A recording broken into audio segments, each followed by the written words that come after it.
Тәуекелге қатысты мен бір өлең жазып едім, соны сіздерге оқып бергім кеп отыр.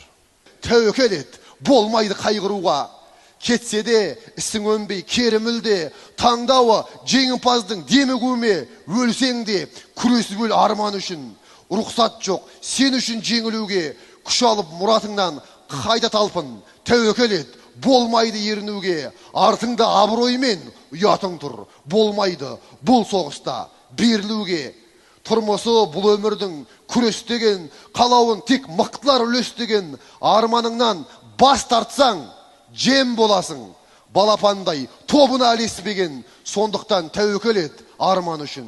Тәуекел ет, чаршама күрестерден.